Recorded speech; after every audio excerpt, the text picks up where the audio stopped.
What you're seeing is not the usual crew and cast because we're showing up here with our captain. So Diane, has that ever happened to you? Showing up I to work? just recently we were on the plane and we didn't have a pilot, which we don't have our captain right now either. So So that was not a yeah, work that was. from home thing. That was not a work from home thing or anything like Oh that. no, no, no, no working from home. No, no, we're not like my picture I put up. Yeah, I can't work from Yeah, home. Yeah, no, we didn't have a pilot. cool. So stick around because Diane is an active Yep, flight attendant, so yep. she can tell you and us, and I'm already curious what happened next. Eric, what about you? Did you ever show up as your airline pilot self? Did you ever show up and somebody Well, sing? occasionally, and everybody, if I look a little dark, I think I'm better in low light. And I also purchased this coal mine. This is my new retirement job, and I'm trying to get a feel for it. I very much like it down here, but once a year in the fall in Phoenix, and maybe others in the LA area, in the southern area, know the snowbirds show up all at once on a certain day at a certain time, and we don't know when that certain day and time is. They just show up. And as I advanced in my years and lost hair, I decided maybe it would be fun to go to work a little early, be prepared and not stress myself. So I take off and drive through my enclave in South Phoenix. And when I pull out on 48th Street going to the Point Golf Course, it would be obvious to me right away if that was the day. So even though I was leaving early, I called scheduling. Yeah. And when they answered, I happened to be bumping up on the sidewalk to go around on some golfers in a golf cart to get through there. And she picks up and I go, S-bomb. And the scheduler goes, don't worry about it, Captain. I don't know what you people have going on in Phoenix, but it's all bad. And if you're still moving forward, that's good because we got one flat tire and 2 wrecks. So if you're on the sidewalk but still going forward, that's swell. Why don't you just call me from the airport and tell me what time the same day service to Honolulu will be departing, and that will be okay. Once a year, every year. They all show So up. I And think it's the same thing at in the this spring. point, They all leave yeah, in one day. Yeah. They I all think they at all this go. point It's it's a like good time to let everyone know what this actually is because some people oh may yeah, that would wonder help. what am I tuning into? So this is actually Fearless Flight Live without our fearless leader, Captain Ron, who is doing a self-healing, self-nurturing. He's okay, he's on the mend, but he did not report for duty today. And so we're jumping in. And this is our weekly live show. Before we go on, I really quickly want to mention a free program that we just recently released, and that's putting mindfulness into practice. And it's an audio and video program that includes one of our neurosync meditations. And that is the same technology that we're using in the Fearless Flight Kit and the Harmonizer, for those of you who know. And I see Michelle Villa and Jim Duke, our Facebook even calls you our top fans. So thank you so much for tuning in. I also want to say that today we have a poll question, and that is, do you consider traveling this upcoming holiday season? I know for you, my friends, it was Thanksgiving holiday. Diane, as far as you can tell us from the ground, was it a It was busy. yeah? That Phoenix Sky Harbor was very busy, and we were flying this morning early out of Houston, and Houston Airport was very busy. So certainly there weren't the numbers in past years pre-COVID, but it was noticeably crowded, more crowded. So there was a lot of people still going over river and through the woods to grandmother's house. Yeah, the TSA numbers actually showed that it Yeah. was about 1 million people a day that came through the checkpoints in that week. Right. leading up to and including Yeah. Thanksgiving. So, Yeah. Eric, what about you? Do you have? I mean, do you have any travel plans? Like, what's the rest of your life look like? I mean, I would imagine estimate that traveling I'm would be part. sitting here hard until the vaccine comes out. And we have people come through and it's warm enough and I have enough propane lamps so we can socially distance and see them. But I don't imagine I'm going to saddle up and go anywhere. And not that I wouldn't, but I'm just personally, I'm just not going to. Yeah. And you know what? That's the sentiment from some of our viewers putting their answer in chat. And it's just it's just not They're going to their wait thing. till they get a vaccine. Yeah, yeah. That's the answer. Yeah.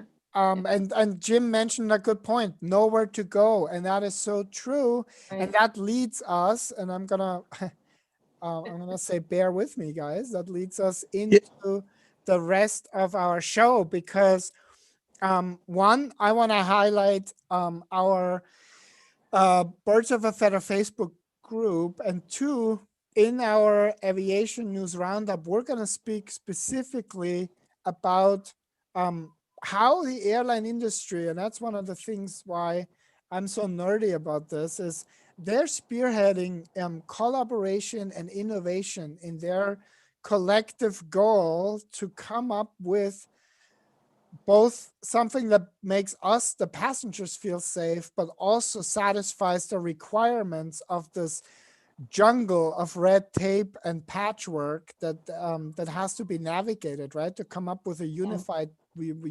solution. So we're going to talk about that as well. But let's jump into our Birds of a Feather Facebook group. And I'm gonna just simply stop the share here. And Diane, you're a member of the Facebook group, right? I don't get on it because I'm busy flying. I'm busy flying. Oh yeah. Well, I was just gonna say, what you're saying, Diane, is that you are not on Facebook when you are flying. Oh no,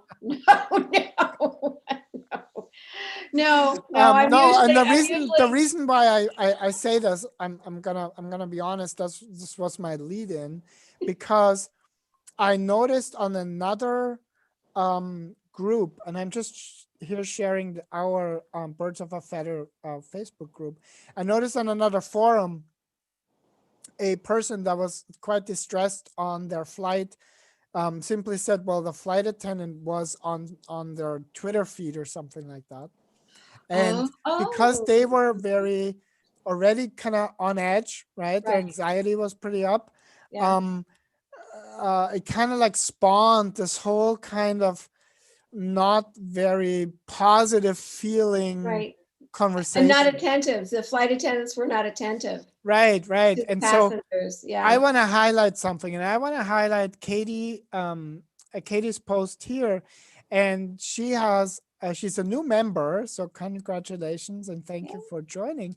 But she said, I have to fly in December and would love some help or suggestions. And we have 33 comments of people giving, their own experience, giving their own suggestions and what has worked for them. Some of them have shared coaching with Capt Ron has really changed how they looked at it, and others have shared their own tips and tricks.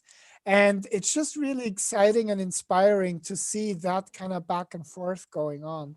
Yeah. But I really want to highlight Nick's post here, because that's, to me, it's so cool. First of all, I want to read it. It's first time in a plane in years. Thank you for all your tales of success and failure. And that is so important. I was a bigger and better man because of all of you on this day of thankfulness. I thank you all. So that was a Birds of a Feather Thanksgiving post that really moved and you can see 79 reactions and 31 comments. That's So great. it actually reached a lot of people, which is really cool. Does he mean we failed him or previous failures to saddle up? Well, Oh, Nick, must not be us. I'm gonna say this here. Let me stop the share. Nick, if you're watching this and Captain Ron or Captain Eric had anything to do with it in the failure department, please let us know. Yeah. And Let them know, not us. Yeah. Actually, yeah, let us know. Yeah. No, we don't need to know. You know, I wanted to say something with regard to that comment about the flight attendant twittering or whatever. Yeah. And I want to, and there are some that do that, and that's a different, that's a topic I don't want to go into right at this moment. But it's really important when you're on board the plane, our fearful flyers, that you let the flight attendants know, because if you don't tell us, we aren't necessarily going to know. And I know that sounds, sometimes, I mean, a lot of times we get really, really busy, and there are, you know, if you have a medical emergency, or you have this issue or that issue, or it's a really short flight, and you have to do a lot of different things that the passengers aren't aware that we have to do. And so a lot of times you kind of get caught up in doing those things, and we want to address and chat with someone who's anxious about flying, but so many times they don't show it. You know, they're internally hemorrhaging. Yeah.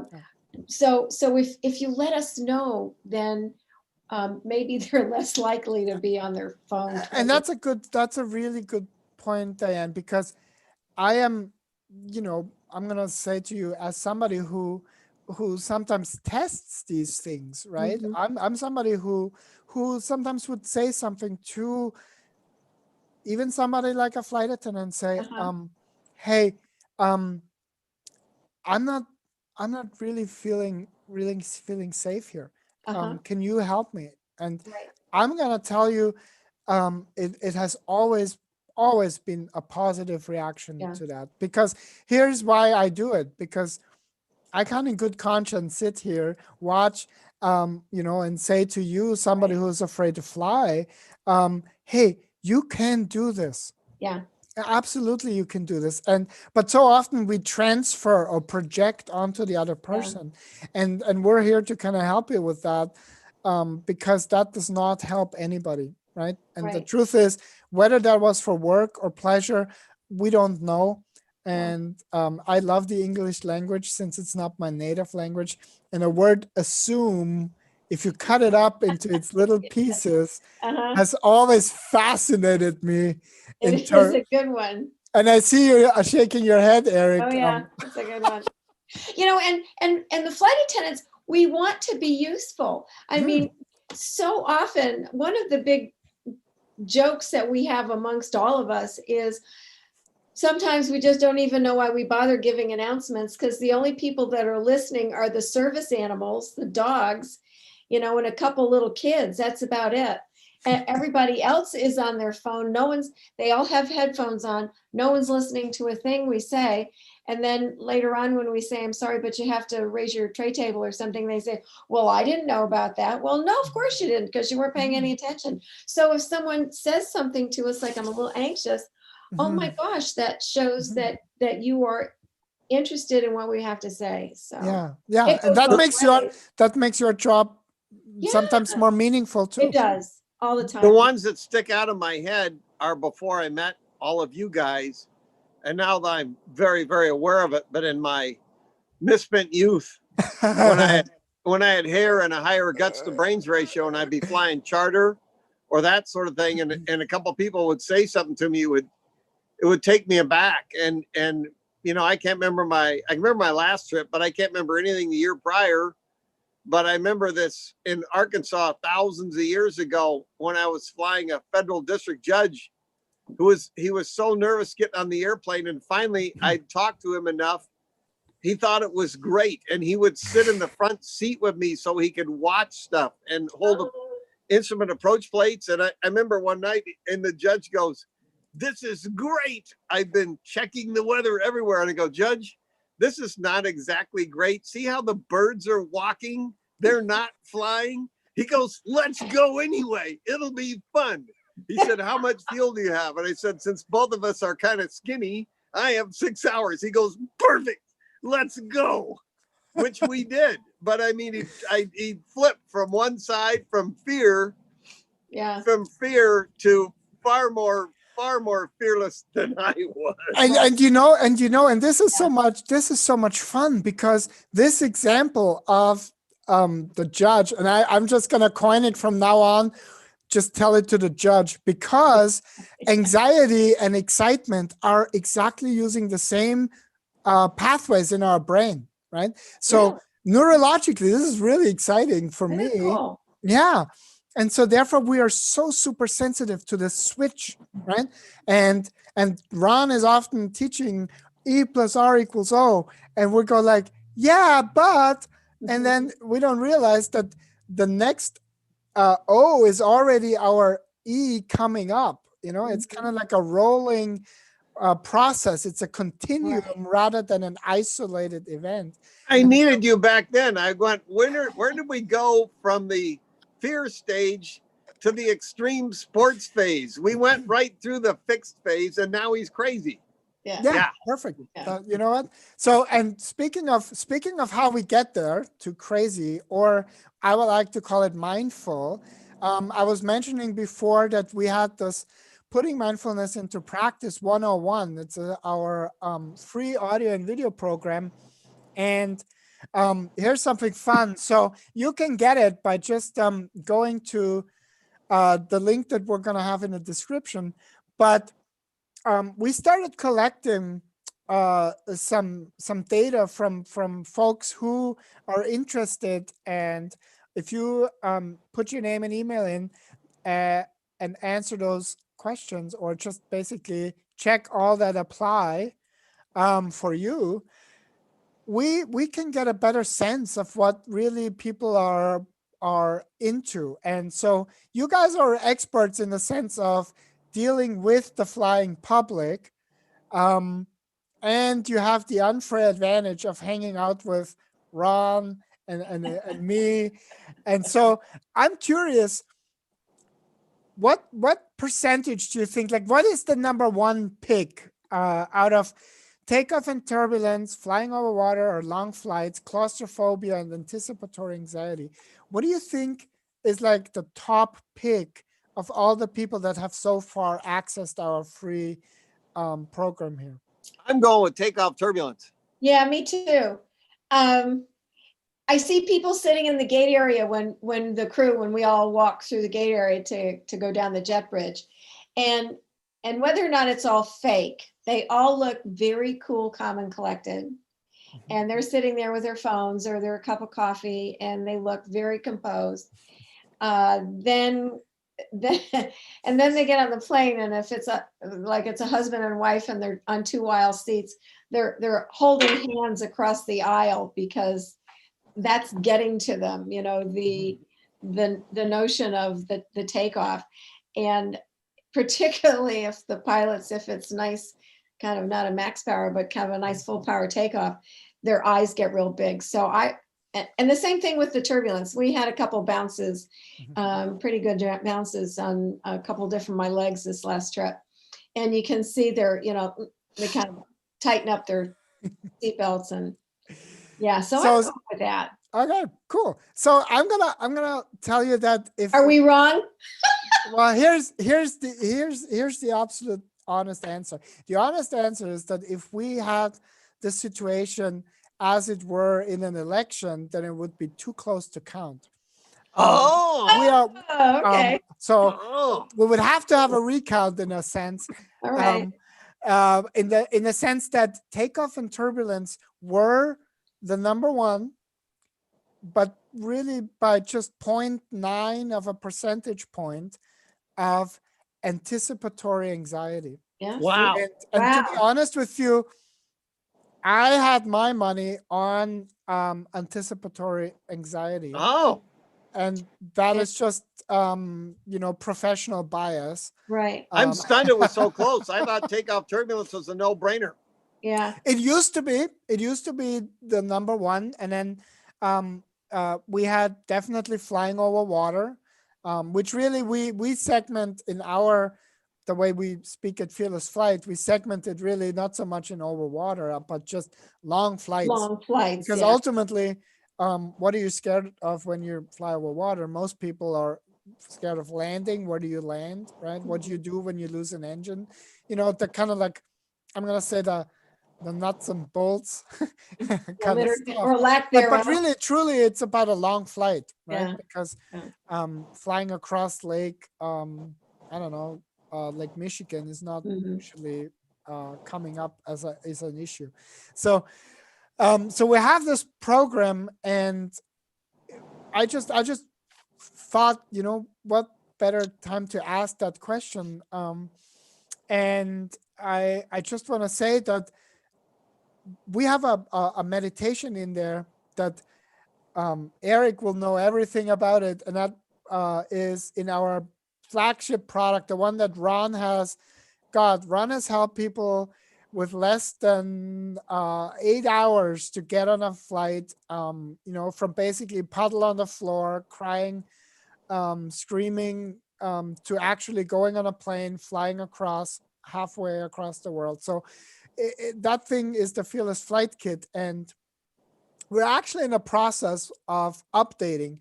Not because it's not working, it is working, and it's working for, you know, thousands of people. But over the years, especially in the collaboration with all of us, we have added to the package, and so we're gonna come out with an FFK 2.0 fairly soon. It'll be like a gradual rollout. But I wanted to highlight that because the technology. Eric, how would you describe to a person that knows nothing about the Fearless Flight Kit and the harmonizer? I want to pick you to describe what the harmonizer was like for you. Well, I don't want to go into negative marketing, but I'll say this off the top of my head. It works really well, but I don't have the kind of professional training Dieter and Ron do, and particularly the harmonizer that has your brain focusing on these multiple inbound signals at once. I mean, I can't listen to the thing in a class. I have to put my earplugs in or I'll explode. So I always tell people when they feel better, raise their hands so I don't have to listen to it anymore. But people love that thing so much. Their brain tries to focus on all these inbound signals and distracts them from the thing that is giving them the fear at once. And one of the most interesting things Ron said was he had his peeps wearing those to the dentist. And the dentist would say, "We're done." And the patient would say, "Yeah, but I'm only 2/3 of the way through my thing of the cat scratching the wall and the AC/DC concert with the Jethro Tull coming in here and the good and the bad and the ugly." They don't even know they're done. It is an amazing distraction mechanism that I don't understand, but it causes the brain to focus on so many inbound sensory signals that you're removed from the flight. One of the reasons I bought this coal mine for next to nothing. It's really nice down here. I don't have anything. I got nothing like that going on here. Oh, good. So you would not have chosen claustrophobia. That's good to know. I just wanna bring up Jim and also Michelle. So turbulence and takeoff.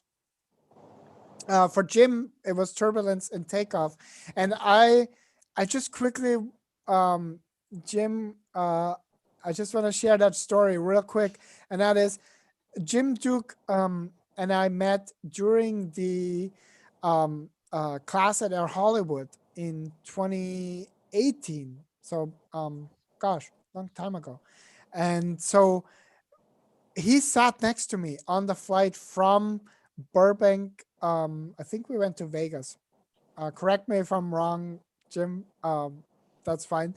So, but one of the really, really awesome things that happened is, well, we became friends, obviously, but he really had a perfect way to help him transfer what he learned in class and into something that he loved. And he takes takeoff videos, and even better, he actually puts them into the Birds of a Feather Facebook group when he does. Now, obviously, sadly, Jim is not traveling, but that's what I loved about Nick Hirsch, the Facebook post that I mentioned. He posted also, a video of the takeoff, which literally was like overcoming his own, his own challenges. And let me just check in here. Yeah, 2017, how time flies. Jim. Wow. And yes, we flew from Burbank to Vegas. And yes, also from Burbank to Vegas with us flew Michelle Villa. And I remember Michelle because Michelle got the harmonizer, and we actually downloaded it on the fly. So I think we sat at the gate and downloaded it. So that was really cool. That was a very cool class. So I just want to highlight, our group as being what you, Diane, said. It's these are times when normally we share them a lot more with friends and family. So naturally, all of us are experiencing some sense of loss, some sense of limit, Right. even if we are traveling, even if we are going, whatever your choice is. We're not talking about people's preferences and all that. There's some kind of limitation, and so we're all feeling that, and all of us can do with some support, some positive reinforcement, knowing that we're all in this together. Right. And so You're Eric, not the only one, not always. the- You're not the only one. Yeah, exactly, always. you're not the only one. You're not the only one. And the more you are courageous to not react so much to what's coming up for you, but to learn, and that's the putting mindfulness into practice part of our audio and video program. It's the whole point of why we created it. The more you can actually apply that for yourself, not just when you're about to board a plane or when you're about to take off or when turbulence hits, or when you are about to cross the ocean, whatever your trigger is. So let me just jump to Eric. Eric, let's kind of like informally move on to our aviation news roundup. And I'm just going to share the webpage to kind of get us started that you are going to use as a jumping off point. What are we gonna talk about today in our aviation news roundup? Well, this is something I saw and Diane saw and you saw too. A fabulous airport with really good social distancing going on.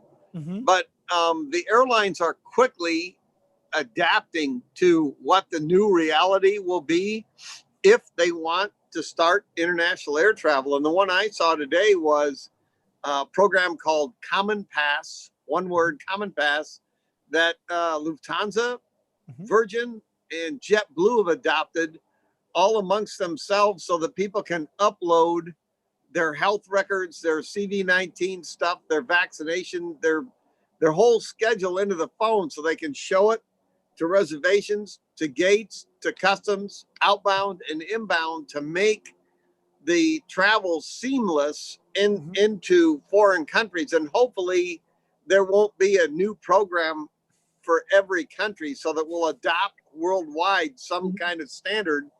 And this is a step in that direction. Plus IATA, the International Air Transport Association, is also developing something like that. So hopefully there'll be one or two of these big ones where everybody can be a participant, and all countries will recognize what that is to facilitate people's movements rather than digging through their backpack, digging through their purse, or if you're a guy digging through all your clothes, trying to find your folded up paperwork from your last vaccination so you can go to the next county. And it's going to require something like this for smooth movement of people. It's pretty exciting. And that's the segue that I want to, Diane, I want you to add to that in a second. But that's a segue I wanted to make. I don't know if you guys are aware of the numbers. So generally speaking, if especially with all the promising news and continued promising news about vaccines, I read that domestic air travel, US domestic air travel, is going to be back to what they call adjusted pre-pandemic levels by the end of next year. Okay. And the caveat, the adjustment or the adjustment that they're making is just simply that there won't be quite the same business travel demand as there has been before. And that's simply a function of the pandemic forcing businesses to make changes, right? And then realizing, hey, wait a second, that does actually save us a whole lot of coin. Right. So Exactly. It's moved the future of work ahead 5 to 10 years. Right. absolutely. So I just wanted to kind of preface that. Diane, you will kind of like hopefully speak to the Right. more national part. And the other thing with this Common Pass that is so very important for all the countries, but certainly for our airline industry as a whole, and that is the domestic travel, particularly for like my airline or regional, we have a lot of passengers, but a lot of the mainline air carriers that rely a good portion of their revenue on international travel, which is very lucrative. And that really has taken a hit with the COVID and the pandemic. And so if that can come back, I mean, there is a huge number of people, even just flight attendants and pilots, who would like to go somewhere on our days off, and we can't necessarily because we can't go into the countries. Different countries have their restrictions. So if we get to that point, then the international travel desire, which has been building over the last year, will have an outlet. And one would hope that that would translate into a very positive cash flow for the US mainline carriers and the international carriers as well. And you know, because the trickle down effect has been, you know, the international travel has plummeted, which means the airlines didn't need the number of pilots and number of flight attendants, and furloughs occurred, and so on and so forth. So and didn't you tell me before that you also have different requirements to say certain things in different states because they have different legislation? Los Angeles, New York, Connecticut, there are a number of different states, particularly those on the coast, either the East Coast or West Coast, that have really had a great deal of the brunt of the COVID cases, have instituted requirements so that we have to make an announcement on the aircraft for passengers, if you're going into LA, if you're going into New York, that you have to fill out paperwork. You can do it on an app, and you have to do that so that when you land, you can get cleared through the gate area. So can I just ask, this is though, but what you're saying, it is both legislated and facilitated through the airlines, but it's legislated by the state. Correct? By the it's not airlines that are currently talking amongst each other, right? Because I wanna kind of shift from that to domestic, because I guess technically I'm in Canada. I would love to come to you guys. I could. I choose not to at this point, to be honest. I mean, with all due respect, you know, there are other countries that have that you like better, a better track record. But all that aside, there are international, I'm gonna say, challenges to air travel and airlines, and that's what I said when we were kind of like getting the show started.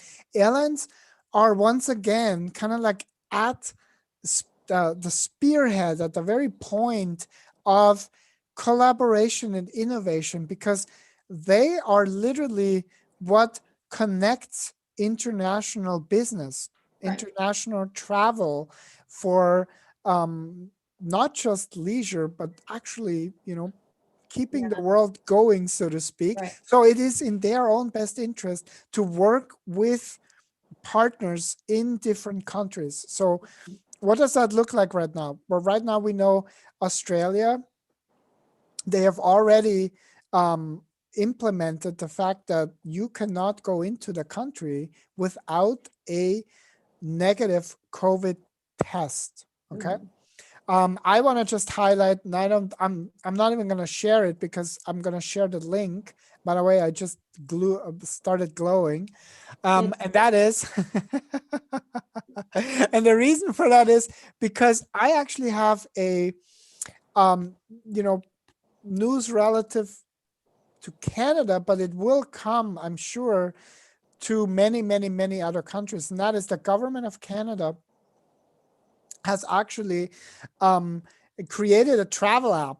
And if I can pull it up real quick, I will. And hey, Dieter, I'll forget. Yeah. I saw a blurb about your mayor locking you down for all of 2021. Is that true? Okay. In Toronto? Oh, well, I don't know for all of 2021. I think even the Canadian patience has its bounds, you know. I'm not a Canadian, so you know what? They could just say sorry and you know it'd be all okay. But I will say, you know, we do have some pretty high and when I say numbers, you know, I really mean that the hospitals, the healthcare system is really overtaxed, and that those are the numbers that I'm speaking of. Right. You know, it's just people needing regular care and not getting beds anymore. Sometimes because the beds are still there, but the staff is sick. You know, there's Right. not enough staff to actually administer of the patients. beds. Yeah. So I'm just going to share this because the government of Canada came out with this app. And if you don't travel with a smartphone, you don't have Wi-Fi and all that, then you can log into their online portal. But basically, they want you to download it from your app store. And it's designed to keep you safe, obviously, but it's also designed to keep Canada safe. And so you must submit your travel information, you know, and your contact information. You have to have a quarantine plan. And you also have to do all that before you board your flight. Okay. And that is really what I wanted to share because let me just tone down this here a little bit. Why this is so important is because it'll fall back on the airlines. It'll fall back on the airlines to administer it, right? And so that's why it's in the airline's best interest to not trust governments necessarily, who all have certain political interests this way or that way, but they are really an efficiency model of, you know, business and innovation, and so they will drive that innovation. And I don't know, Eric, what can you kind of like remember in the past where airlines kind of like were on the leading edge of innovating things that then trickled down into like the culture at large? I'd hate to come up with a specific example, but you're exactly right. We're the front end of the economic engine, and when the water gets shut off, we feel the pain rapidly. I mean, with the number of carriers that have furloughed, gone out of business, everything else. I mean, dying on the vine. So it is. We're literally like someone struggling in the water for a lifesaver. So they're pretty highly motivated to get it right, to promote what we can do to regenerate that traffic. And 9/11 was the same, only different in terms of people all hungered down. But when they looked up and realized they weren't, the government and the airlines had done things to mitigate that risk, boy, they came out fast. But this has been the most grievous insult to airline flying in really the history of aviation. So the recovery is tougher, much tougher. Yeah. And because you and I don't know if everybody who watches that is even aware of your own life has literally changed. And I know that you and I always love to joke about the bat, but so we call it before bat and after bat, right? So Yeah. Right. I did, hope everybody can see the humor in this whole thing, but and either I way, it remember was for not so humorous to you. What happened, Eric? Like no, for when those- I had to decide in 5 days whether to press on or get out, the decision logically was really, really obvious. But in my heart, I mean, I was in the 10th of a billionth of a percent of America that didn't hate their job. I hated to leave, and figuring that out in 5 days is tough. But my heart is caught up in my head. And for a while, I was putting Captain Chop Liver down there, and all of our regular viewers I remember go. that. I said, Ron, did you see my new name? Yeah, I saw it. Did you see it? Yeah, I saw it. Well, then when all the viewers would write in what happened to Eric, I go, you didn't look at my name, did you? But at the same time, I'm so much more fortunate than 99.9% of the rest of the world that found out their job severance program was when they showed up to work and the door was shut. And ultimately, me deciding to leave early meant that one young guy with kids and everything else did not get furloughed that would have been furloughed if I hung on to the bitter end. And we just let go of our third batch a couple of days ago. So it's serious, and we have a lot of blood in the water. And I'm glad I did not hang on for a lot of reasons. Can I just, so here's Susan. I just want to react to a comment in the chat. Susan said, well, once people land, they don't quarantine, right? And that is often very much true. Human behavior, human psychology, and what's mandated and legislated are often two completely different stories. But this is why the government of Canada came up with the app. Right. Because here's the deal. If you want to be difficult to the government of Canada, the government of Canada says, okay, that's absolutely no problem. You just need to log in from a device, right, that is recognized, right? So they actually have in the test facilities that we have here and all over the place. So you will need to come from wherever you are to one of those test facilities to log in. What I'm trying to say is no system that we implement is going to be perfect. I'm not saying the system of Canada is perfect, but I will say this, at least there is a system. At least there is a certain a certainty that other airlines and countries get, and then they will come and fly to Canada again, and it will be in such a way that it's manageable.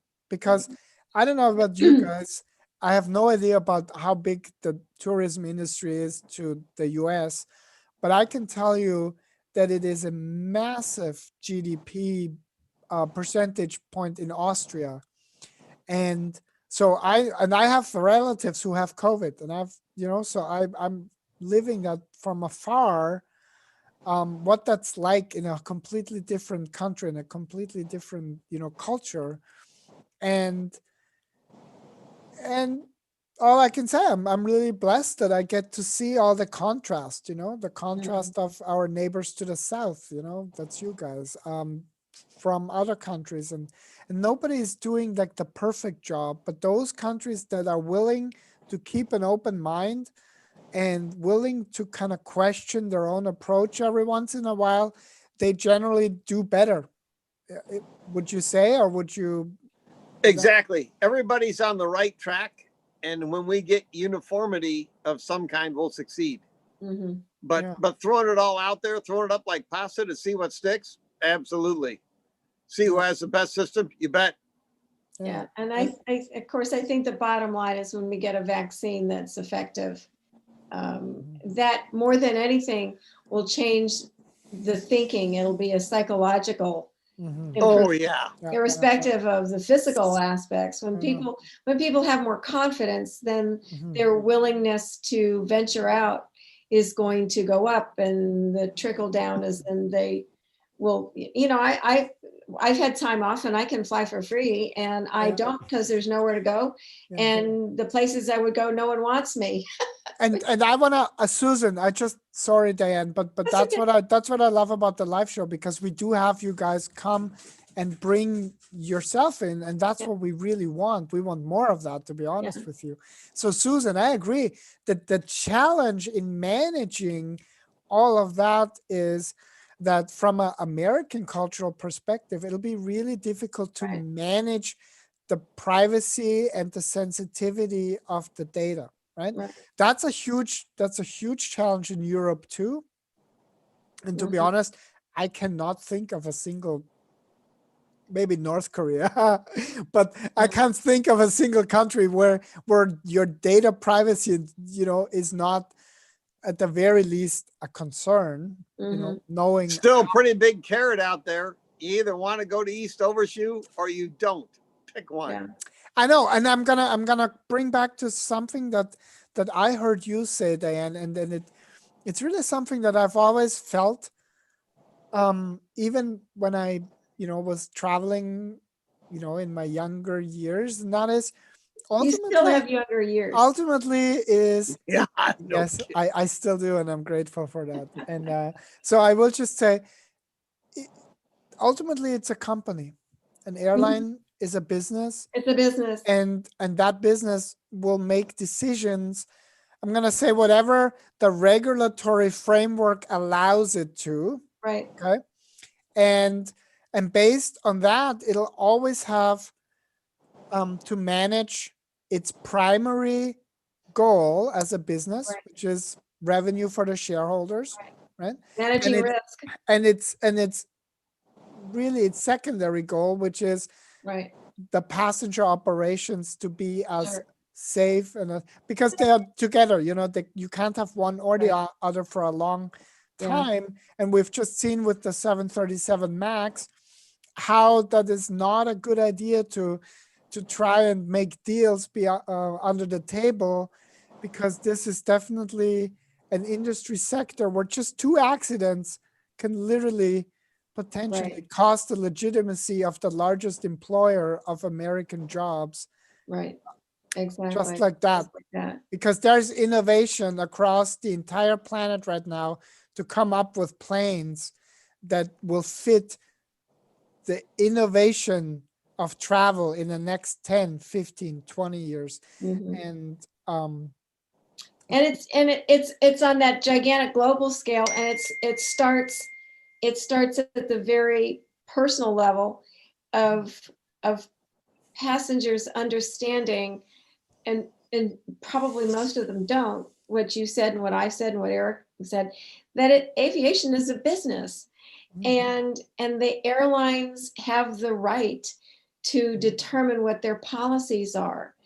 And as Eric said, if you don't like something, then you either don't go, or you find a different mode of transportation, or you find a different business to patronize, whatever the business is.